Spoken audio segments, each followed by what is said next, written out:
Here are my 3 ways to stop being afraid.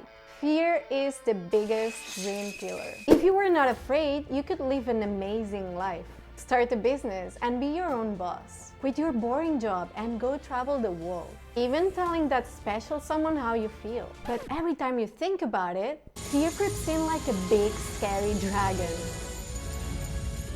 Your business idea being an epic flop. Your bank account crashing to zero. People laughing at your face. Realizing you're a loser. Shame! And basically the world ending. As someone who lived in chronic fear, I decided to study it. I became a coach. In this video, I'll share 3 simple things that made 99% of my fears completely irrelevant. So, watch until the end. Before we try to win the game of fear, we need to understand it. I mean, you wouldn't try to win a ping pong game by using the rules of tennis, would you? So let's break it down. There are 2 things you need to know about fear. Number 1, fear is learned. We are born with only 2 fears. The fear of falling and the fear of loud sounds. And maybe big predators with sharp teeth.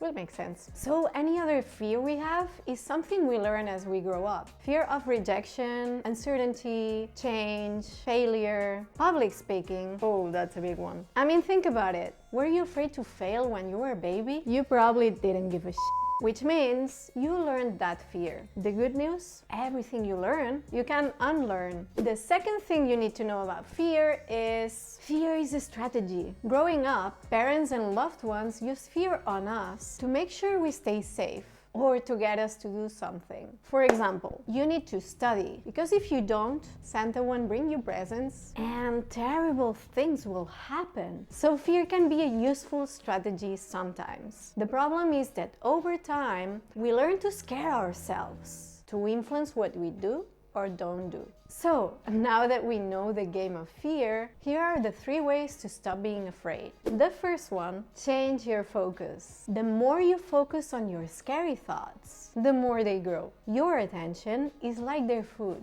The more attention you give them, the more they become like a big scary dragon. But let's say that instead of focusing on the dragon of failure, you focus on what you want to create. You stop feeding the dragon. It will become smaller and smaller. And at some point, it will just stop being scary. So you don't really need it to go away completely. I mean, I'd keep a little cute dragon if I could. So the second way to stop being afraid is to realize the dragon is not real. Here's the thing, fear comes from scary thoughts, not from what's actually happening. As an example, you can't have a fear of dragons because dragons don't exist. But you can have a fear of your scary thoughts about dragons. Just because you have a thought doesn't mean that it's real. Another example. When I was younger, I watched the movie Jumanji. I got really scared. After watching the movie, I spent years having nightmares of a crocodile chasing me. Why? Because the crocodile scene looked very real in my 9-year-old brain.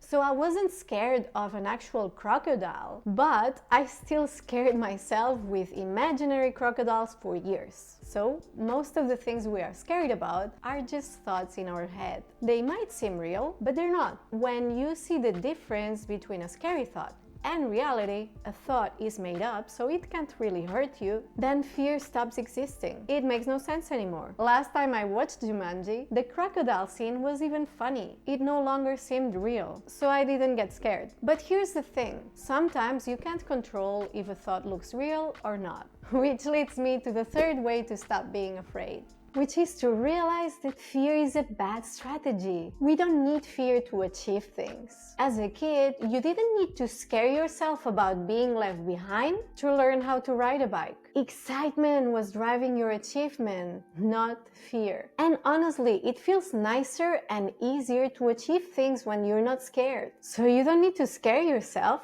to start that business, quit that job, or take that trip. Fear is optional. You don't need it. When you realize it's a bad strategy that is paralyzing you, not helping you, then you'll just stop doing it and you'll naturally find a better way. These were my 3 ways to stop being afraid. I'd love to hear from you. What would you do right now if you weren't afraid? Leave a comment below. I hope this helps and your big scary dragons go away. And if you want to go deeper, check my $1 course on fear. So, see you soon. Bye!